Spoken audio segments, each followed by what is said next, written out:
So guys, you know when you go away on holiday and you spend all that time in those gorgeous hotel bathrooms and they're lovely and calming and they feel very luxurious, right? And then you come home to your bathroom and it kind of feels like only a full gut renovation might actually fix it. So I've got 6 what I'm calling micro moves that I'm sharing today that are easy, they're inexpensive, and they let you update your bathrooms without having to go into construction or renovation. You're gonna feel totally different about your bathroom right after this video. So many of you guys may already have glass surrounding your shower tub combination or have glass for a walk-in shower altogether. That's great, and if you've already gone there with it, that's a great solution. In fact, it's where a lot of hotels are going these days. But if you don't have the glass and you don't want to invest in the glass because it is a pretty penny, you're going to end up with a shower curtain solution of some sort. But here's the deal. There's the right way and the wrong way to do any kind of shower curtain.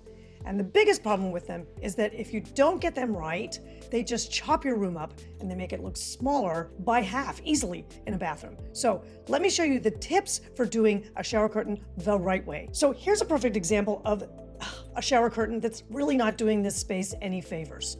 Okay, it's just a rod that's installed at a random height. A lot of times it stops at the end of the tile, which is also at a random height, not your ceiling height altogether. And then a lot of times the curtain will stop partway up the side of the tub wall. All of this does, guys, is make everything look smaller, everything look shorter, because you have these hard lines, both at top and bottom, running across half of your bathroom. Now, it seems simple, but there is a really nice solution that makes your bathroom feel much more integrated when you have a shower curtain. First things first is you want to hang it at the ceiling, guys. See how it looks like an architectural element in this bathroom with the green tile wall behind it? That's fantastic, and that's kind of the way you want to go with it. So take it all the way to the ceiling, as high as you can go. Sometimes you mount them on the ceiling, and you can take them all the way down to the floor.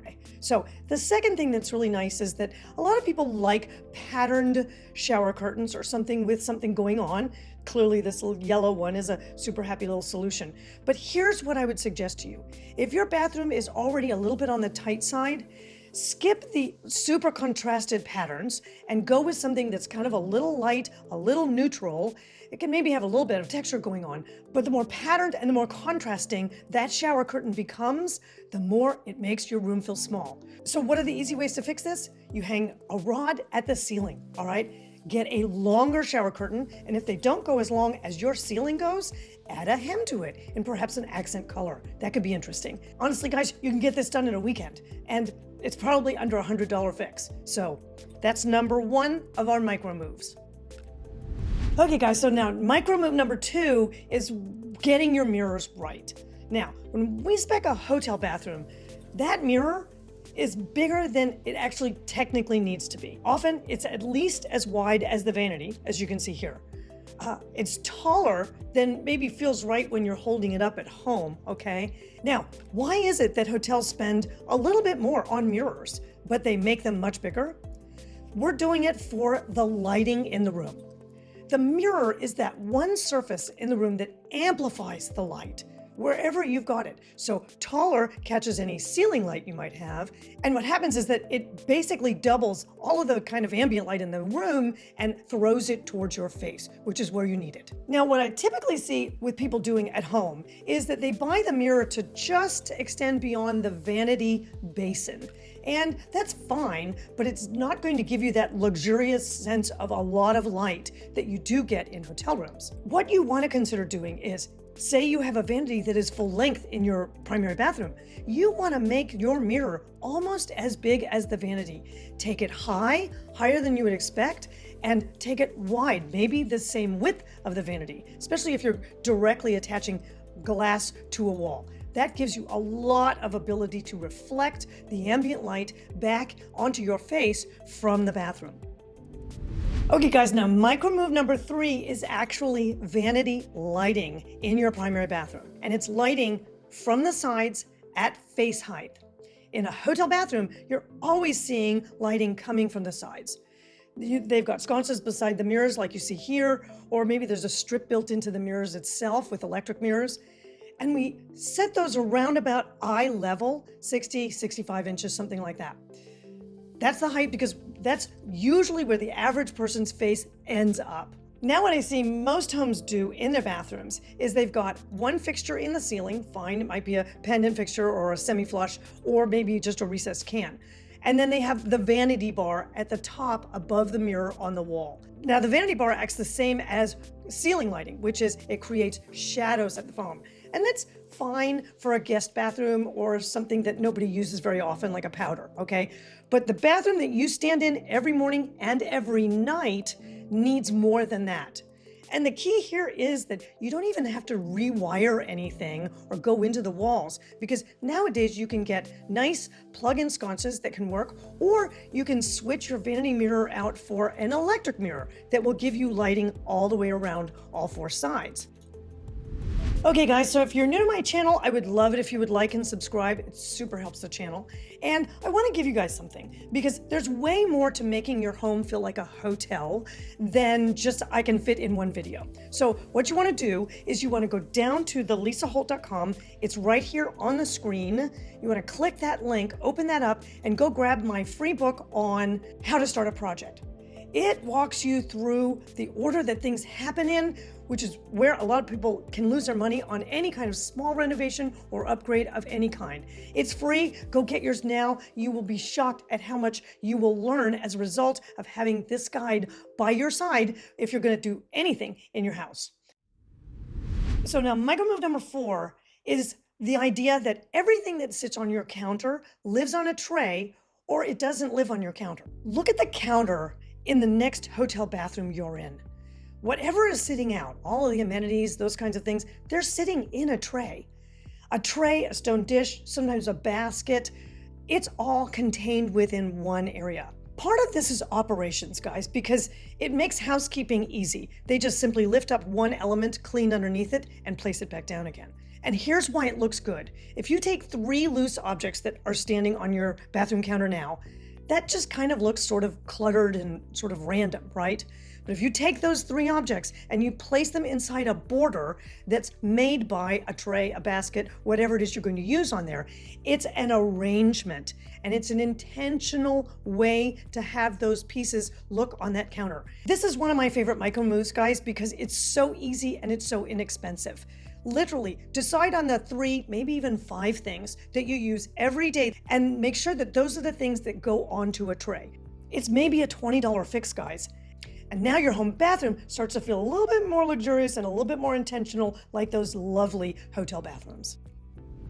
Okay, so now micro move number 5, like I said, it comes from watching people's behavior, is hooks. They always outnumber bars in a hotel bathroom.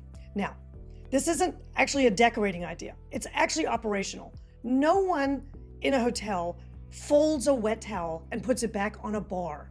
They either drape it on a hook to let it dry out, or they just drop it on the floor and know that it's going to be changed.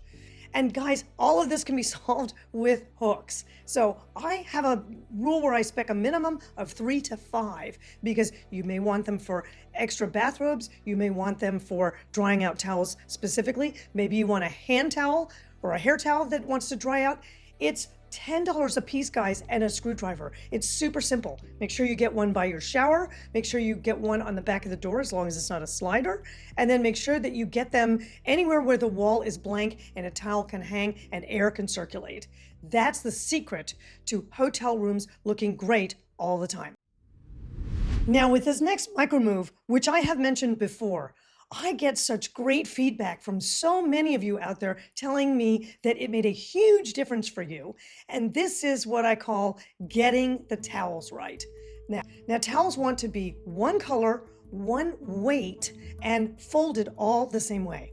Because in hotels, we buy towels in pairs or multiple sets, okay? 3 sets per room, all identical. And when they wear out, we don't replace the one, we retire that entire set. Unfortunately, at home, it's typically not the same, right?